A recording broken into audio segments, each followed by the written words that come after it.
분주함과 복잡함 속에서도 저의 발걸음을 또 성전에 인도하시고 또 말씀을 듣게 하심을 감사를 드립니다. 우리가 함께 말씀을 배울 때에 우리의 마음을 열어주시고 말씀의 깊은 세계로 들어가서 말씀의 달콤함을 경험할 수 있는 시간 될 수 있도록 인도하여 주시옵소서. 이 안에서 하나님의 뜻과 또 하나님이 원하시는 삶의 모습을 또한 저희들 발견하고 깨닫고 도전받는 시간 될 수 있도록 인도하여 주시옵소서. 모든 말씀 예수님의 이름으로 기도합니다. 아멘.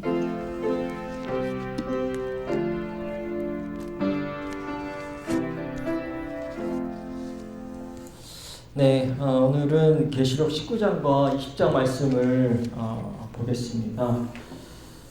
지금 계시록이 총 22장까지 있는데요. 오늘 20장까지 예정대로 마친다고 한다면 다음 주에 21장과 22장 마지막 우리 두 장을 우리 다루도록 하겠습니다. 보니까는 제가 9월 말인가요? 10월 초인가부터 했으니까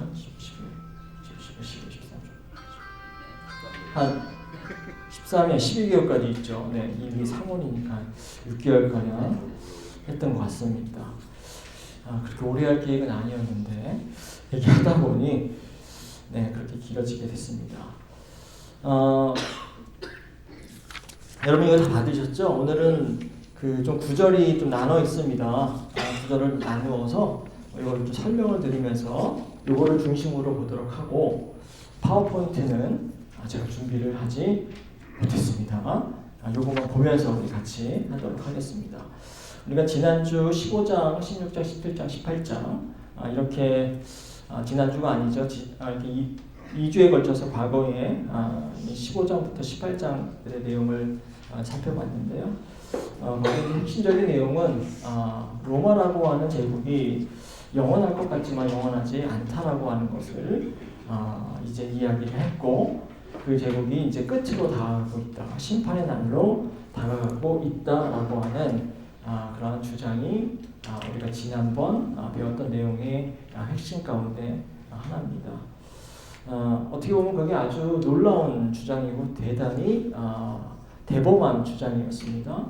1세기 사람들에게 있어서 로마라고 하는 나라, 그 사회는 어떻게 보면 세계에서 가장 강한 나라고 또 세계에서 상대할 수 있는 국가가 없을 정도로 불강한 그러한 힘센 나라였습니다. 그런데 그 나라가 영원하지 않고 멸망에 다가가고 있다라고 하는 주장을 했으니 아주 대담한 주장이라고 말할 수 있죠. 그런데 오늘 19장, 20장의 내용도 또 다른 아주 대담하고 용감한 주장을 하고 있습니다. 그것은 뭐냐면 세상의 운명이 하나님 손에 있다라고 하는 것입니다. 사람들은 세상의 운명이 질서가 로마의 손에 혹은 황제의 손에 있다고 믿어왔는데 그게 아니라 그것이 하나님의 손에 있다라고 하는 거죠. 그리고 하나님께서 인간을 위한 선한 계획을 완성하실 거다라고 하는 이야기들을 19장, 20장에 걸쳐서 할 예정입니다. 하나님의 뜻이 펼쳐질 그런 세상에서는 이 로마는, 이 악한 세력은 설 자리가 없는 겁니다. 또 그 얘기도 또 이어서 하도록 하겠습니다. 자, 그렇다면은 하나님께서 통치하시고 또 하나님 손에 안에 있는 세상은 어떤 모습일까? 하나님께서 완성하시고 또 하나님께서 성취하실 세상의 모습은 어떤 모습일까라고 하는 것을 19장, 20장 그리고 또 다음 주에 배울 21장, 22장 통해서 이렇게 보여주고 있는 거고요. 오늘 다루지 않지만 다음 주에 할 21장, 22장 내용은 새 땅과 새 하늘, 새 예루살렘 이야기를 함으로써 대단원의 막을 내리면서 또 하이라이트로 하나님께서 통치하실 세상, 하나님이 원하시는 세상의 모습을 보여주고 있습니다. 자, 오늘 장면은요, 일단 예배 장면으로 시작하고 있습니다. 우리 계시록 19장 1절부터 10절까지인데요. 우리 요 1절부터 10절까지만 우리가 한번 교독하도록 하겠습니다. 제가 먼저 읽겠습니다. 이 일이 있은 뒤에 내가 들으니 하늘에 있는 큰 무리가 내는 우렁찬 음성과 같은 소리가 이렇게 울려왔습니다. 할렐루야! 구원과 영광과 권력은 우리 하나님의 것이다.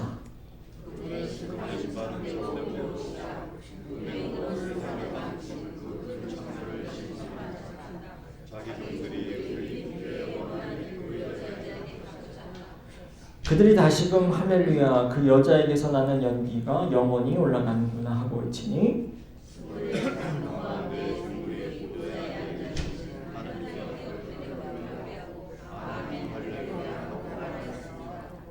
그때 그 보좌로부터 음성이 들려왔습니다. 하나님의 모든 종들아, 하나님을 두려워하는 사람들아, 작은 자들과 큰 자들아, 우리 하나님을 찬양하여라.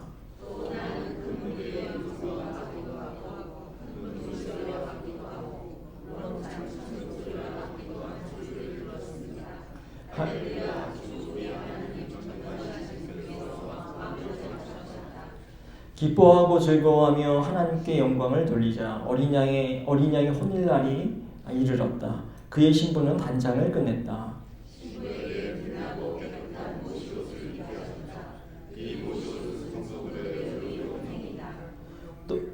또 그 천사가 나에게 말하였습니다. 어린 양의 혼인잔치에 초대받는 사람은 복이 있다고 기록하여라. 그리고 또 말하였습니다. 이 말씀은 하나님이 참된 말씀이다.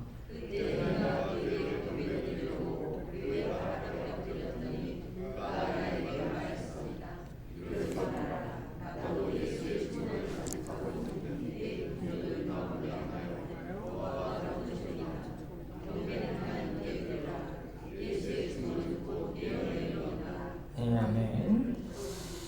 네, 우리가 지금 읽은 장면 이제 예배의 장면이 지금 펼쳐지고 있죠. 그 예배 장면 1절에 보니까 하늘에 있는 큰 무리가 하나님을 찬양합니다. 그리고 1절에 다시 한번 보면 후반절에 보면 어떻게 찬양하냐면 할렐루야 구원과 영광과 권력은 우리 하나님의 것이다 라고 찬양하고 있습니다. 구원, 영광, 권력. 자, 이게 다 누구의 것이라고 사람들이 믿어왔냐면 다 로마의 것, 황제의 것이라고 믿어왔는데요. 자, 하늘에 있는 무리는 뭐라고 고백을 하냐면 찬양을 하냐면 이게 다 누구의 것이라고요? 하나님의 것이라고 이야기를 하고 있습니다. 구원과 영광과 권력이 로마의 것이 아니라 하나님의 것이라고 하는 것은 바로 로마가 이제 무너졌다라고 하는 것을 의미하는 거죠. 로마가 이 어떤 구원도 가지고 있지 않고 영광도 가지고 있지 않고 권력도 가지고 있지 않다라고 하는 겁니다.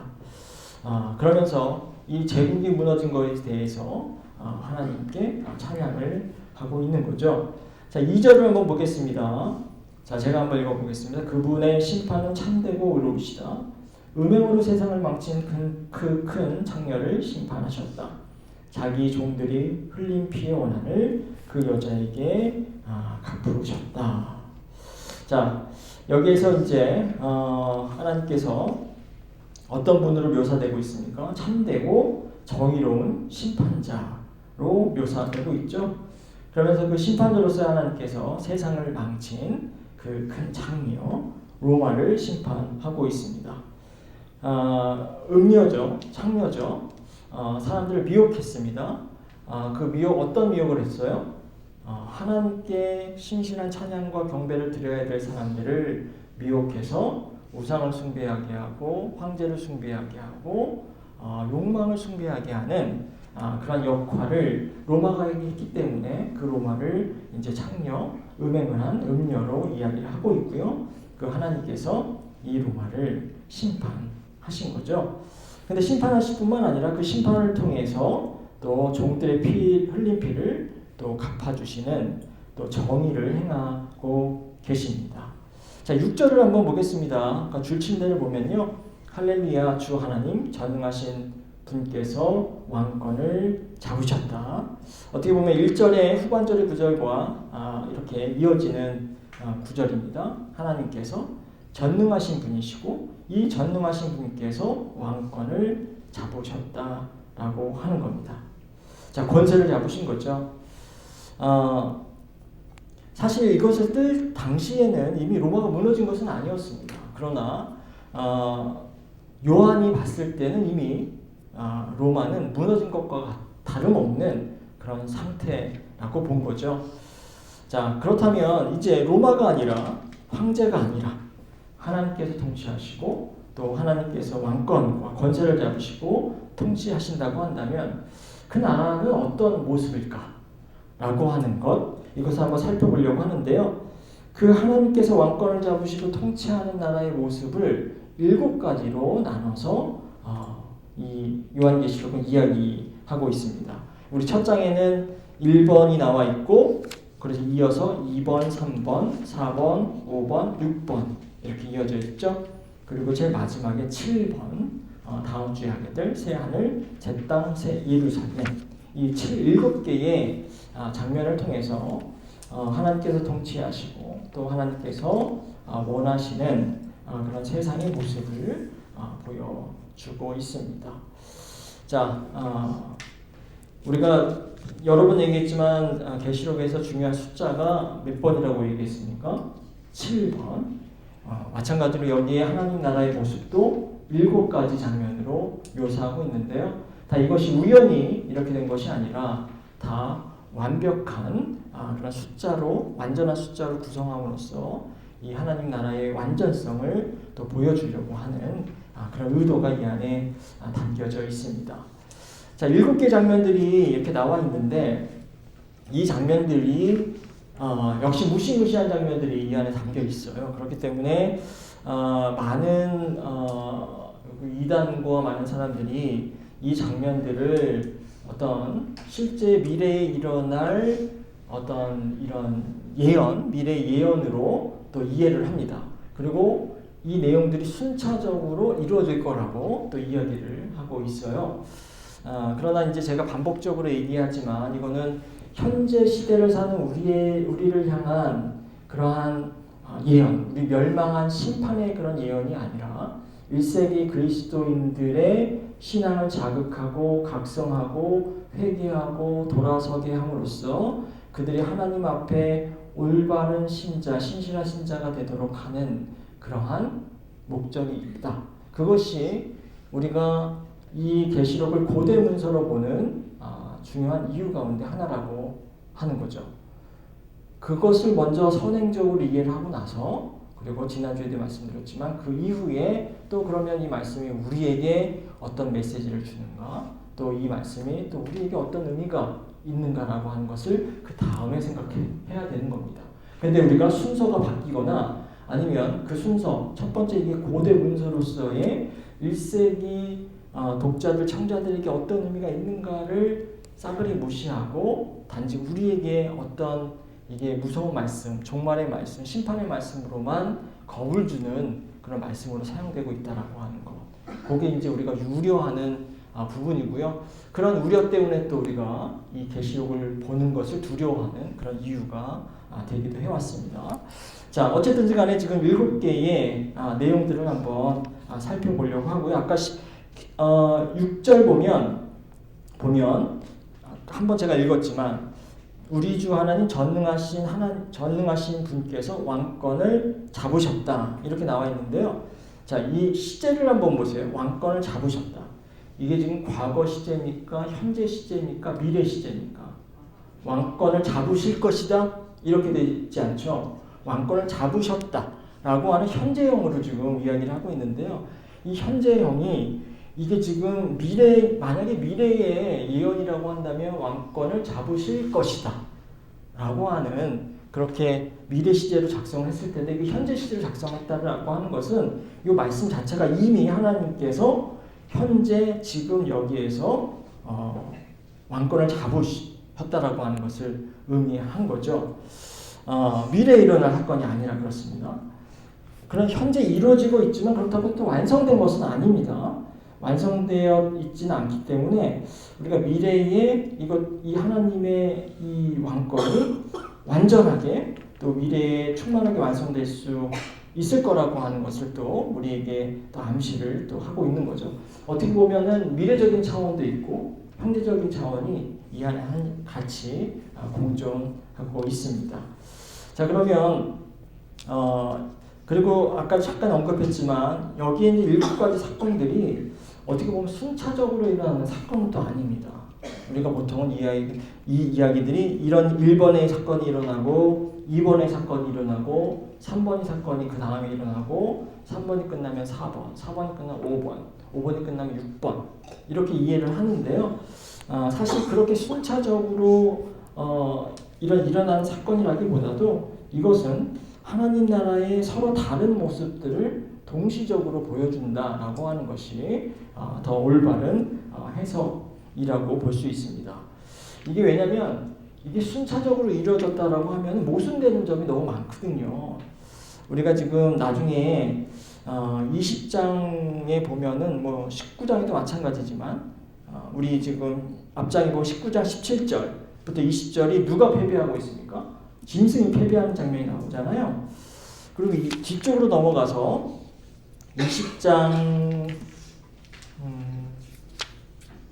20장 11절 15절에도 새로운 심판 장면이 또 등장합니다.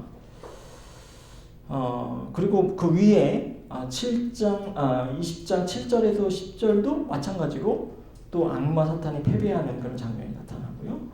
또 20장 시작도 보면 용과 악마가 봉인되는 그런 장면도 등장을 하고 있습니다. 어떻게 보면 악이 패하고 심판하는 장면이 너무 반복적으로 지금 나오고 있잖아요. 논리적으로 보면 한 번 심판당하고 한 번 멸망을 했는데 또 나옵니다. 또 나오고.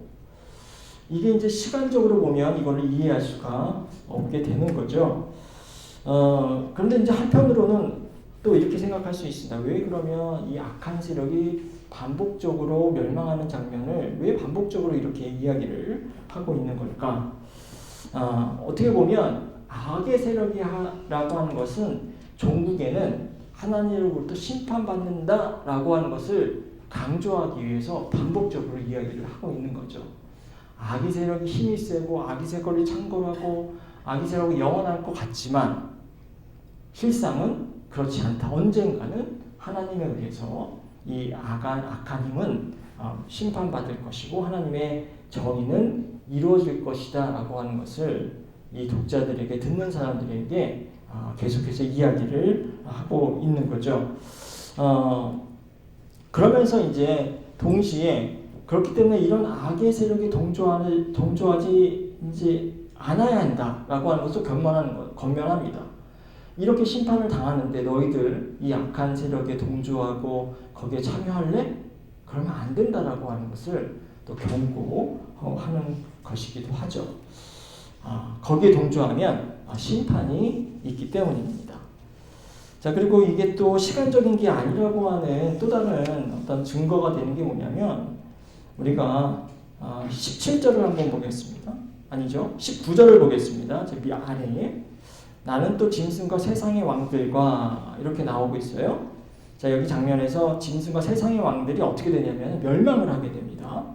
자, 이 짐승이 패배하고 그 짐승을 추종하는 세상의 왕들이 멸망하거든요. 여기 지금 두 번째 장면에서 이 세상의 왕들이 땅의 왕들이 멸망을 하는데 지금 21장? 네, 뒷장으로 가보면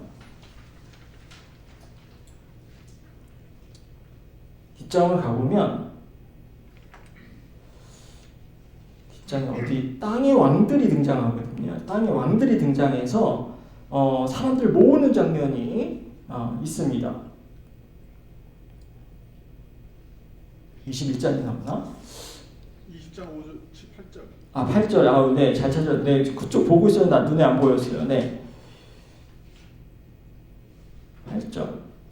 모은다는 게 모래와 같은.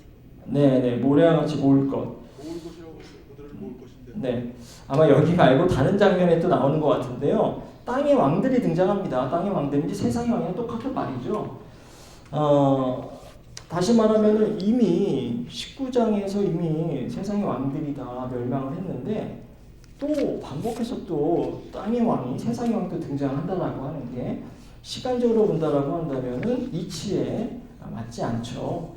그렇기 때문에 이것을 시간적인 흐름으로 우리가 해석을 하고 읽기보다는 하나님의 통치가 이루어지는 이 나라의 여러 측면들을 보여준다라고 하는 것이 중첩해서 보여준다라고 하는 것으로 이해하는 것이 더 좋을 것 같다는 생각을 해봅니다. 자, 그러면서 이제 한 장면 한 장면씩 한번 간단하게 한번 살펴보도록 하겠는데요. 첫 번째 장면이 이제 흰 말을 타신 분이 등장을 합니다. 그것이 우리 19장 11절에서 16절까지 말씀인데요. 이 말씀도 교독해서 한번 읽어보도록 하겠습니다. 나는 또 하늘이 열려 있는 것을 보았습니다. 거기에 흰 말이 있었는데 신실하신 분, 참되신 분이라는 이름을 가지신 분이 그 위에 타고 계셨습니다. 그는 의로 심판하시고 싸우는 분입니다.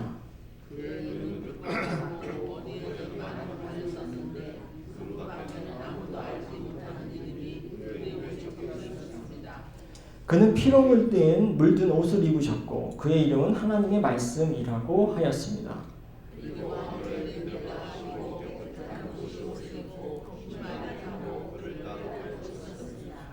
그의 입에는 날카로운 칼이 나오는데 그는 그것으로 모든 민족을 치실 것입니다. 그는 친히 쇠지팡이를 가지고 모든 민족을 다스릴 것이요 전능하신 하나님의 맹렬하신 진노의 포도주 틀을 밟으실 것입니다.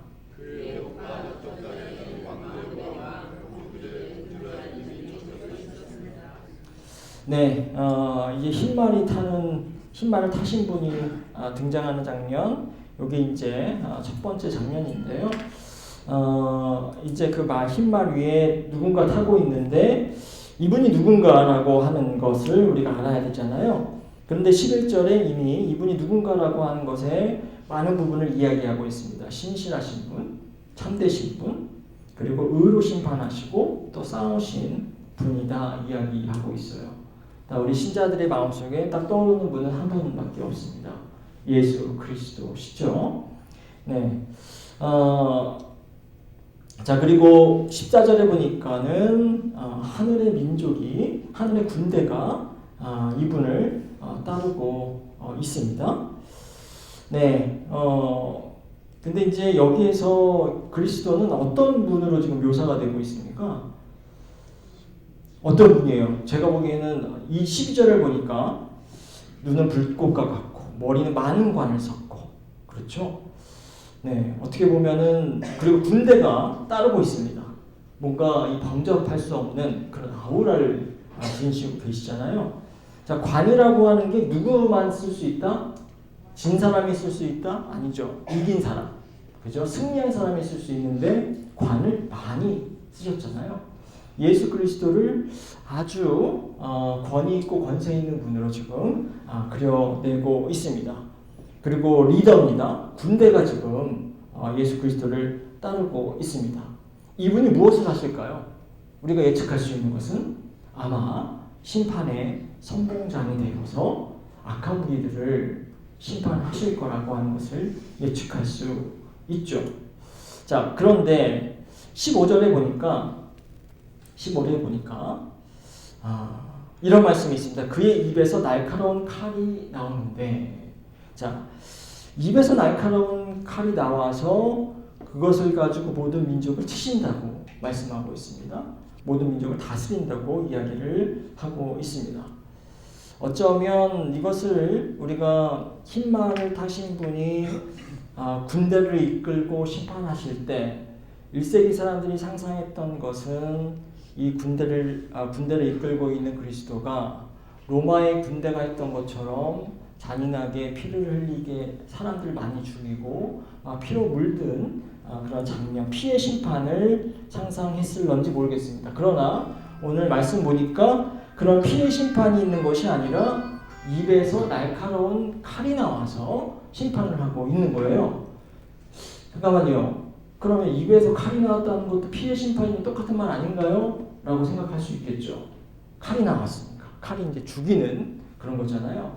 그런데 성서 전통에서 입에서 나오는 칼이라고 하는 게 물리적인 칼을 의미하는 것은 아닙니다.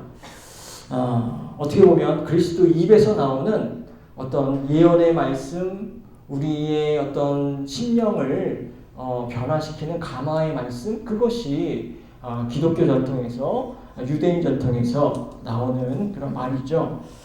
우리가 우리가 지금 히브리서에 이런 말씀이 있습니다. 4장 12절인데요. 하나님의 말씀은 살아있고 힘이 있어서 어떤 양날의 칼보다 더 날카롭습니다.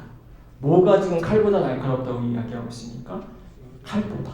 그렇죠? 그리고 에베소서에도 그런 말씀이 있습니다. 하나님의 말씀은 성령의 검이다. 네, 그렇죠. 여기 지금 말씀을 검과 칼날로 묘사하고 있는데 이것이 지금 물리적인 칼을, 무기를 이야기하고 있는 게 아니죠. 로마 제국은 물리적인 폭력을 통해서 승리를 하고 또 그들에 대적하는 나라들을 심판했습니다마는 예수 그리스도의 심판은 그러한 방식이 아니다라고 하는 거죠. 말씀으로 심판하는 겁니다. 말씀으로 변화를 시키는 거죠. 우리가 그런 경험들을 하잖아요. 부드러운 말씀이지만 어느 날 그 말씀이 우리의 머리를 탁 치면서 또 우리의 가슴을 울리면서 우리를 변화시키는 그런 경험들을 하셨을 겁니다. 근데 우리 폐부를 찔리는 그런 날카로운 말씀으로 작동할 때가 있었을 것을 여러분 경험하시는데요. 그런 말씀으로 우리가 이 말씀을 이해할 필요가 있는 거죠. 뿐만 아니라 흰 말을 탄 그리스도가 승리를 가져오는 결정적인 방식은 누구를 죽여서가 아닙니다. 우리가 지금 13절에 보면 어떻게 되냐면 그는 피로 물든 옷을 입으셨다 이런 말씀이 나왔잖아요. 자, 피로 물든 옷을 입은 이유는 무엇일까요? 예수 그리스도가 다른 사람을 죽임으로써 다른 사람의 피가 본인의 흰옷에 묻은 것일까요? 그렇지 않습니다. 오히려 반대죠. 흰옷이 피로 물들었다는 것은 예수 그리스도가 살해를 당했기 때문에, 죽임을 당했기 때문에, 희생을 당했기 때문에 피로 물드신 거잖아요. 자, 어떻게 보면은 남을 죽여서 가져오는 승리가 아니라 자신의 죽음을 통해서 승리를 가져오는 것이고 자신의 희생을 통해서 대속을 통해서 가져온 승리라고 하는 것을 우리가 기억할 필요가 있습니다. 네, 그러면서 우리가 전에도 얘기했지만 예수 그리스도가 죽으셨고 십자가에서 죽으셨고 또 부활하셨습니다.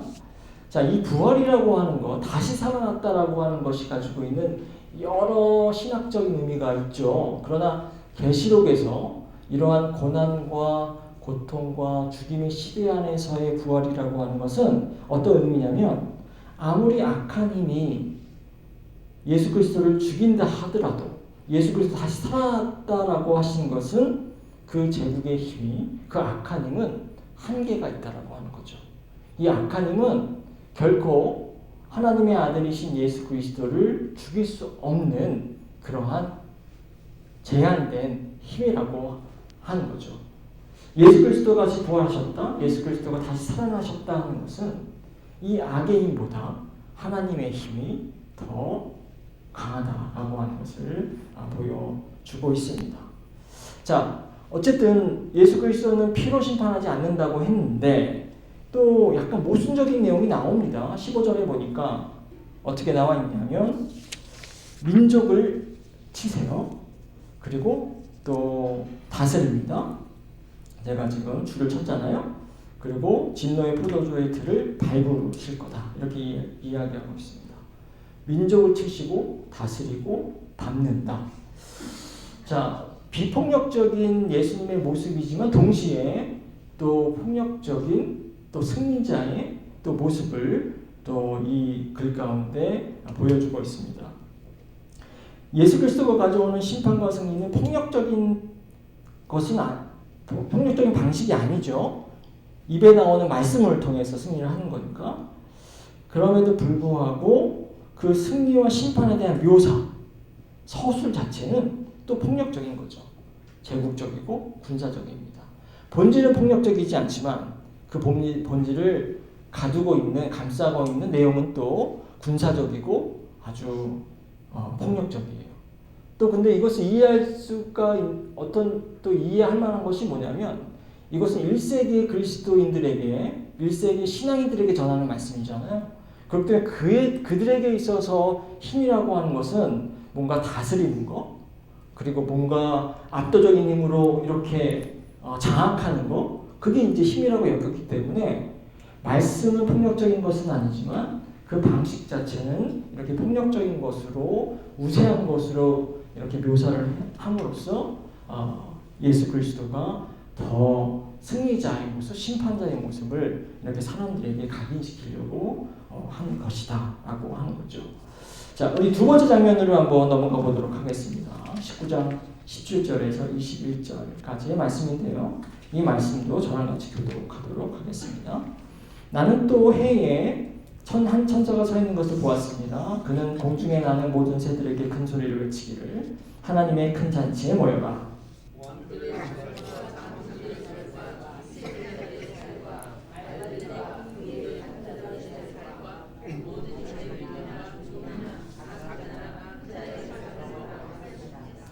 또 나는 짐승과 세상의 왕들과 그 군대들이 흰 말을 타신 분과 그의 군대에 대항해서 싸우려 모여 있는 것을 보았습니다.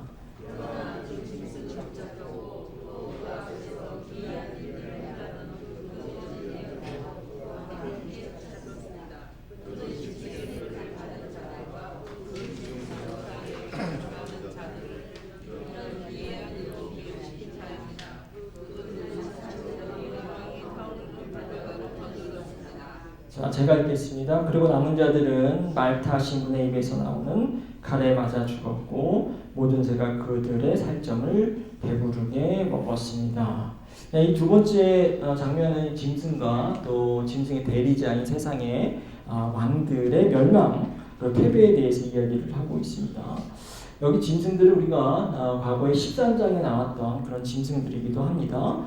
악마의 하수인들이죠. 짐승은. 그리고 이 짐승의 대리자들이 또 등장하죠. 그들은 전에도 얘기했지만 이 제국의 대리로 행하는 통치자들, 그런 고위 관리들을 이야기합니다. 이들이 사람들로 하여금 형상에 절하게 하고 또 어떤 로마 제국의 어떤 경제 활동에 적극적으로 참여하도록 유도했던 자들이죠. 어떻게 보면 하나님께 향해야 할 경배와 찬양을 다른 것에 하도록 미혹했던 그런 사람들입니다. 자, 그리고 이 사람들이 19절에 보니까는 군대를 모아서 싸우려고 모여들고 있어요.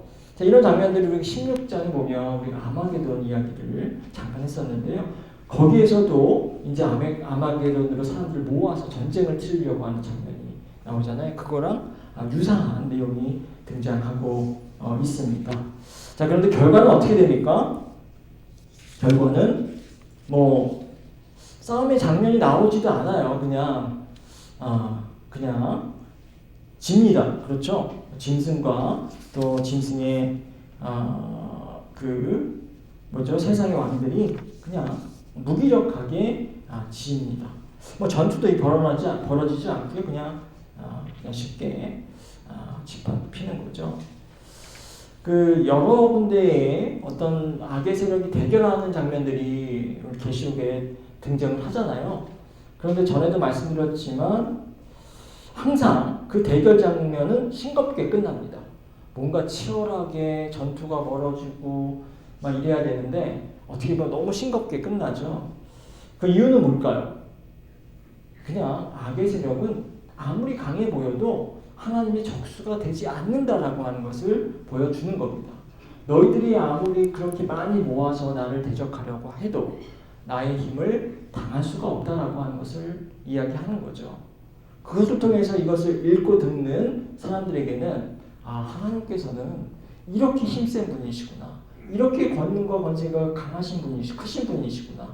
라고 하는 것을 깨닫게 하려고 하는 목적입니다. 그러니 우리가 누구를 섬겨야 되는 거예요? 하나님을 섬겨야 되는 거죠. 이런 이야기들을 하기 위해서 이 전투의 장면들이 뭔가 있을 것 같이 고조가 되지만 그냥 하나님에 의해서 그냥 너무 쉽게 이기는 그런 내용이 그런 이유 때문에 담겨져 있는 겁니다. 자, 세 번째 장면으로 넘어가 보겠는데요. 세 번째 장면부터는 20장으로 넘어갑니다. 자, 20장 1절부터 3절까지 말씀인데요. 이것도 저와 같이 교독하도록 하겠습니다. 나는 또 한 천사가 아비소스의 열쇠와 큰 사슬을 손에 들고 하늘에서 내려오는 것을 보았습니다.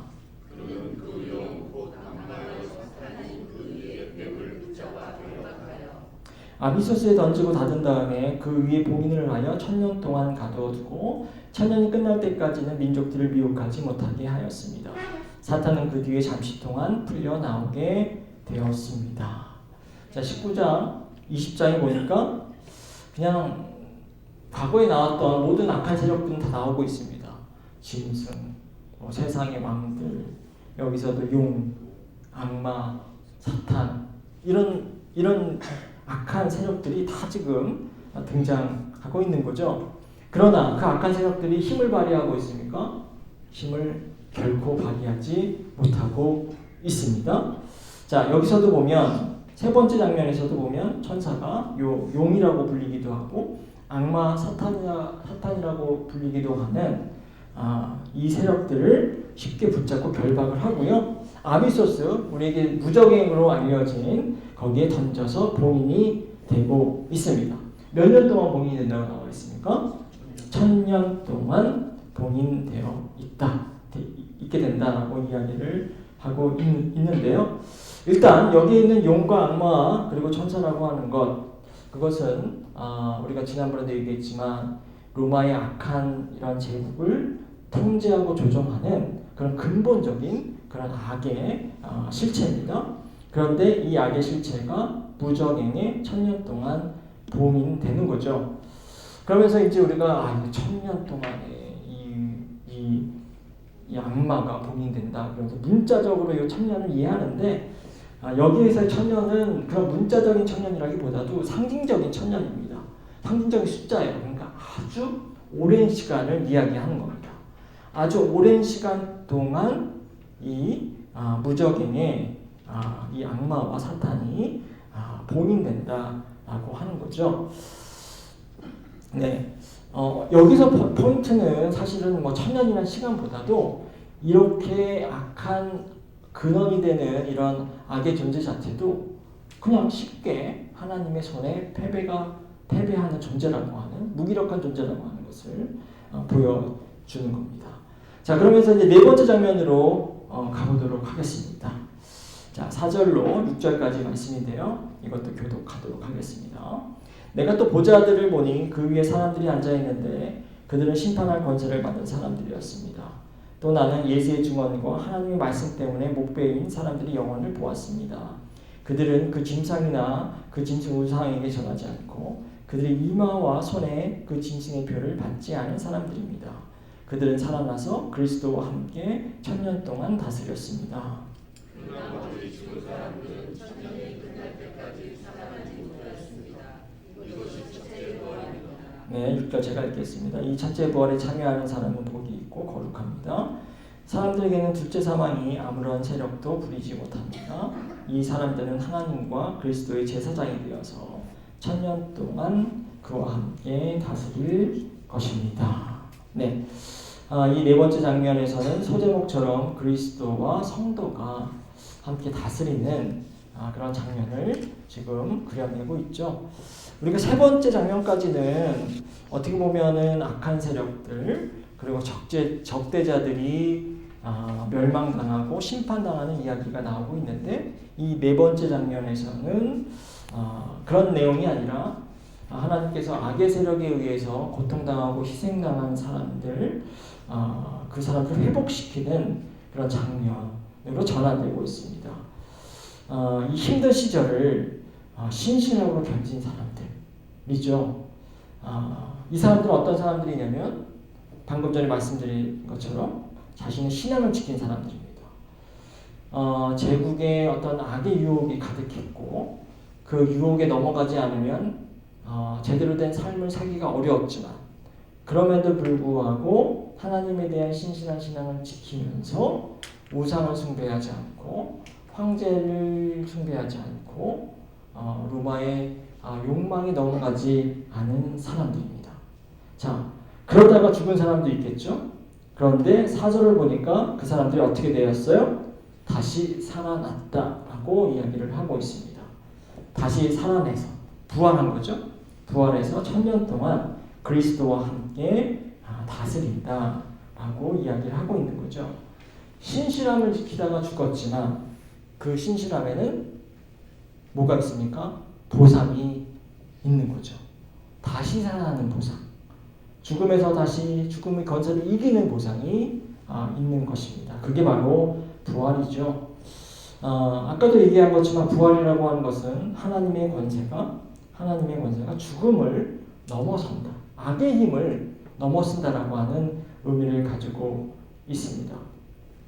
신실한 자들의 죽음은 그게 결코 헛된 것이 아니라고 하는 거죠. 하나님께서 죽음을 넘어서 그들을 다시 살리시고 생명을 허락하시는 겁니다.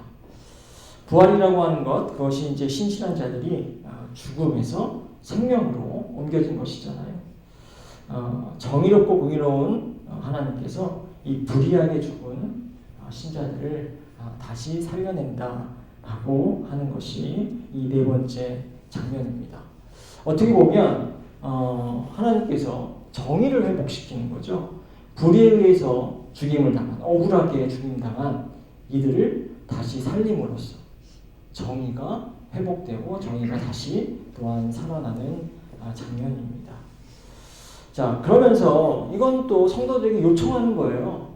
너희들이 힘든 악의 세력 가운데서 너희들 신앙을 지키다가 죽을 수도 있어. 고통당할 수도 있어. 그러나 하나님께서는 너희들이 비록 죽더라도 다시 살려내실 것이고, 그리고 너희들과 함께 이 세상을 다스릴 것이다 라고 하는 희망의 메시지를 던져주고 있는 겁니다. 보상이 있잖아요. 그 보상을 기대하고 또 희망을 가지고 있기 때문에 그 희망 때문에 사람들은 견딜 수 있게 되고 또 하나님께 계속해서 신실한 신앙을 지킬 수 있게 되는 것이죠. 자, 그 다음 5번째 장면으로 넘어가 보도록 하겠습니다. 네, 7절로 10절까지의 말씀이고요. 이 구절로 같이 우리 교독하도록 하겠습니다. 천년이 끝나면 사탄은 옥에서 풀려나서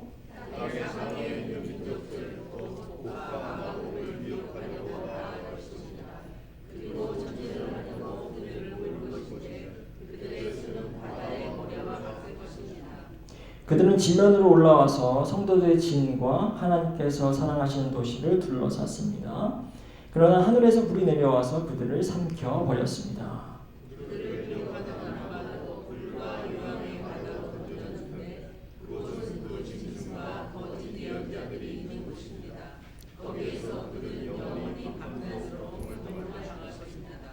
네, 천년이라고 하는 아주 오래된 시간이 끝났어요. 그런데 사탄이 풀려났습니다. 자, 그래서 곡과 마곡을 미혹한다 이렇게 나와서 이렇게 이야기하고 있고요. 전쟁을 하려고 하는 거죠. 그런데 그 수가 바다의 모래와 같이 많다. 8절에 그렇게 나와 있습니다. 그러면서 올라와서 하나님께서 사랑하시는 도시 하나님 성도들을 둘러싸고 있다 이야기를 하고 있는데요. 자, 이것도 지금 어떻게 보면 되게 쉬운 이야기입니다. 전쟁이 이렇게 많은 숫자의 사람들이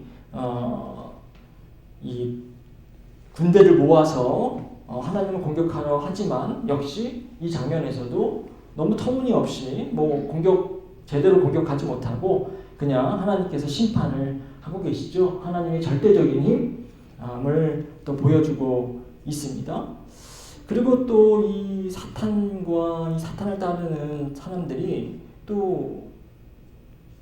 근데 아까 다 패배한 것 같은데 또 나타나잖아요. 어떻게 보면 사탄의 힘이라고 하는 게 반복된다라고 하는 거예요. 악마의 힘이라고 하는 것이 반복해서 또 등장한다라고 하는 그런 메시지를 주고 있는 거죠. 그러나 그렇게 사탄의 힘이 악마의 힘이 반복해서 등장한다 하더라도 문제가 전혀 없는 거죠. 왜? 하나님께서는 다시 그들을 패배시키실 것이기 때문입니다. 자, 그리고 8절에 보면 곡과 마곡을 콕 집어서 지금 이야기를 하고 있습니다. 자, 이 곡과 마곡이 사실은 계시록에 처음 등장하는 그런 단어는 아니고요. 우리 에스겔에 등장하는 그러한 지명구와 사람입니다. 제가 에스겔 38장 2절 한번 읽어볼 텐데요. 이렇게 나와 있습니다. 사람아, 너는 마곡 땅 쪽으로 얼굴을 돌리고 로스와 메섹과 두발의 왕 곡을 규탄하여 예언하여라. 자, 이 곡이라고 하는 것이 이제 마곡의 땅에서 온 사람들이 이제 곡이고요. 이 마곡과 곡을 여기에서 이야기하는 것은 요 성서적 전통 안에서 이 곡이 어떤 하나님과 하나님 백성에 맞서는 어떤 그 악한 힘을 가진 세력을 일반적으로 대표하는 그런 상징적인 존재이기 때문에 이 곡과 마곡을 여기에 그 에스겔을 통해서 빌려온 거죠. 여기에서도 계시록에서 마찬가지로 곡과 마곡은 이 하나님의 대적자들이고요, 사탄의 협력자들을 상징하고 있습니다. 그러나 아까도 얘기했지만 뭐 하나님을 대적하려 하고 공격하려 하지만 그냥 아무 일도 벌어지지 않습니다. 그냥 하나님께서 이 대적하는 군대를 불로 태워 버리시죠. 자, 오늘 마지막 장면을 한번 보도록 하겠습니다. 6번째 장면, 최후의 심판 장면입니다. 11절에서 15절까지인데요.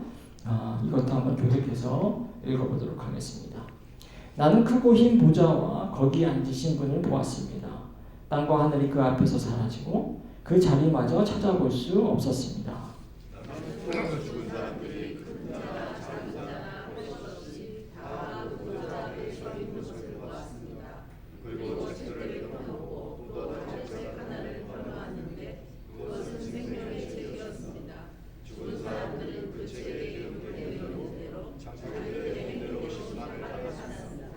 바다가 그 속에 있는 죽은 사람들을 내놓고 사망과 지옥도 그 속에 있는 사람들을 내놓았습니다.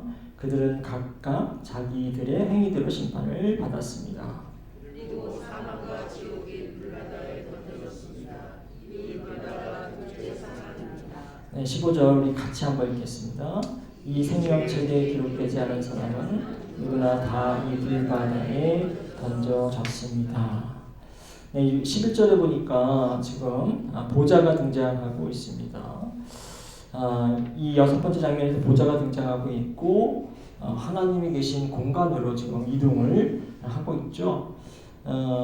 그런데 이제 보좌가 있는 곳, 보좌가 등장하는 장면에서는 보통 어떤 내용들이 등장했냐면 하나님을 찬양하고 경배하고 또는 예수 그리스도를 찬양하고 경배하는 장면들로 이제 이루어져 있는데, 이 장면에서는 우리가 보통 지금까지 나왔던 이 경배와 찬양이 등장하고 있지 않습니다.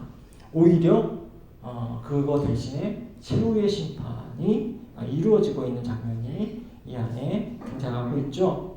자, 11절 그 끝부분에 보면 제가 줄을 쳤는데요. 땅과 하늘이 그 앞에서 사라졌다라고 이야기를 하고 있습니다. 자, 순식간에 땅과 하늘이 사라집니다. 자, 땅과 하늘이 사라졌다라고 하는 것, 땅과 하늘이 사라졌기 때문에 그러면 옛 땅과 옛 하늘이 사라졌다라고 하는 것은 뭘 기대하게 합니까?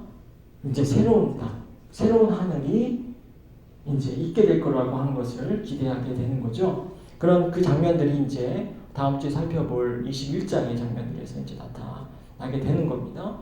자, 그런데 이게 새하늘과 새 땅이 새하늘이 아니죠. 그냥 하늘과 땅이 사라졌다라고 하는 것은 단순히 공간이 사라진 것을 이야기한 것은 아닙니다. 그 공간 안에는 누가 살고 있습니까? 사람들이 살고 있잖아요. 사람들도 다 사라지는 거죠. 사람들뿐 아니라 모든 생명체들이 다 사라지는 겁니다.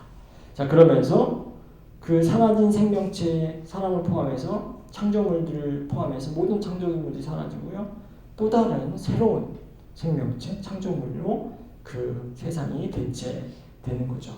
어떻게 보면 완전히 달라진 세상, 완전히 어떤 변화된 세상이 이제 도래할 것이다 라고 하는 것을 기대하도록 하고 있습니다. 자, 그리고 이 심판의 장면에서 심판받은 대상들이 등장을 하죠. 자, 누가 심판을 받냐면 사람들이 다 심판을 받고 있습니다. 12절에 보니까 죽은 사람들, 큰 자나 작은 자 할 것 없이 다 심판을 받는 거예요. 자, 그 사람들이 다 보좌 앞에 서 있다고 이야기를 하고 있고요. 12절 끝부분에 보면 뭐로 심판을 하고 있냐면 자기들의 행위대로 심판을 받았습니다. 라고 얘기하고 있습니다. 그들의 행위가 생명책에 기록되어 있고요. 그리고 그 행위대로 심판을 받는 거죠. 다시 말하면 여기서 강조하고 있는 것은 사람들이 어떻게 살았는가 라고 하는 것을 심판의 기준으로 삼는다라고 하는 겁니다. 자, 1세기의 맥락으로 들어간다면, 1세기의 삶의 자리로 들어간다면 그들이 그들의 삶의 자리에서 어떻게 살았는가? 우상을 숭배하고 권력을 숭배하고 그 권력을 통해서 이득을 보려고 욕망에 사로잡혀서 살았는가? 하나님을 우선순위 두지 않고 제2의, 제3의 순서로 두고 그냥 그 세상의 악의 힘에 조종되어 살았는가? 거기에 미혹되어서 살았는가? 라고 하는 것. 그래서 그렇게 살았다고 한다면, 거기에 동참했다고 한다면, 거기에 깊숙이 동조했다고 한다면 그 사람들이 심판을 받게 된다라고 하는 겁니다. 자, 그리고 거기에서 14절에 보니까 사망과 지옥이 불바다에 던져집니다. 그리고 생명책에 기록되지 않은 사람도 다 불바다에 던져집니다. 자, 무서운 말씀이죠. 불바다에 던져진다. 그러나 제가 계시록을 할 때도 이야기했지만 계시록의 이 무시무시한 표현들은 어떤 역할을 하고 있는 겁니다. 사람들을 두려워하게 하고 사람들을 공포에 질리게 하고 사람들을 겁에 질리게 해서 이러한 악한 행동에 동조하지 않도록 하는 겁니다. 내가 우상을 섬기고 하나님을 제대로 신실한 신앙을 가지 않으면 불바다에 버려진다는데 내가 함부로 우상을 숭배하고 황제를 숭배하고 할 수 있을까요? 그렇지 않잖아요. 그렇기 때문에 형상들도 무시무시하고 이렇게 표현들도 무시무시한 표현들이 등장하는 겁니다. 반면에 악한 세력들이 다 불바다에 버려져요. 역시 이 안에도 심판의 내용들을 우리에게 이야기하고 있는 거죠. 자, 정리를 하도록 하겠습니다. 우리가 19장 그리고 20장 우리 두 장을 보면서 여러 장면들, 6가지 장면들을 보았습니다. 그러면서 이 장면 속에서 하나님의 최후의 심판의 그런 승리, 심판과 승리의 모습을 설명하고 있는 거죠. 그리고 앞에서 얘기한 것지만 세상의 운명이 누구에게 있다? 하나님 손에 달렸다라고 하는 것을 강조하는 겁니다. 로마의 손에 있는 것이 아니라, 악의 손에 있는 것이 아니라, 황제의 손에 있는 것이 아니라 하나님 손에 있다라고 하는 거죠. 그렇기 때문에 누구에게 복종하고 누구에게 순종해야 하는 겁니까? 하나님께 복종하고 하나님께 순종해야 하는 거죠. 그리고 하나님 예배해야 하는 겁니다. 자, 그러면서 죽음과 피로 우리를 다스리는 그 로마의 권세를 따르지 말라라고 또 독자들에게, 청자들에게 권면을 하는 겁니다.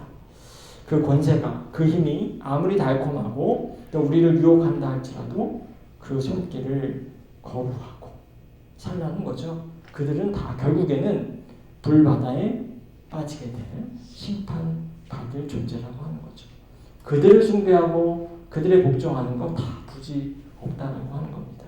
그렇기 때문에 하나님만을 섬기고 하나님께만 예배하고 하나님께만 순종하는 그런 신자의 삶을 살라고 하는 무시무시한 표현을 통해서 그렇게 우리에게 그리고 1세기의 또 신자들에게 권면하고 또 경고하는 그런 말씀입니다. 자, 그러면 다음 주에는 새하늘, 새 땅, 새 예루살렘, 어떻게 보면 이 계시록의 하이라이트 부분을 살펴봄으로써 하나님 나라의 모습이 어떤 모습인가를 또 마무리하도록 하겠습니다. 자, 우리 함께 기도하겠습니다. 자, 좋으신 하나님께서 권능의 힘으로 또 세상 만물을 다스리는 분이심을 저희들 고백합니다. 많은 악의 모습들이 여러 모양으로 또 우리의 삶 가운데 있고 우리의 삶의 주변에 있음을 고백합니다. 그 힘이 우리를 복종하게 하고 또 우리를 미혹하고 있음을 또한 저희들 알고 있습니다. 그러나 우리가 그 악한 사탄의 힘, 악의 힘에 미혹되지 않도록 하여 주시고 넘어가지 않도록 하여 주시고 하나님의 선한 힘과 하나님의 생명을 주시는 힘만을 의지하는 우리 모두가 될 수 있도록 인도하여 주시옵소서. 모든 말씀 예수님의 이름으로 기도합니다. 아멘.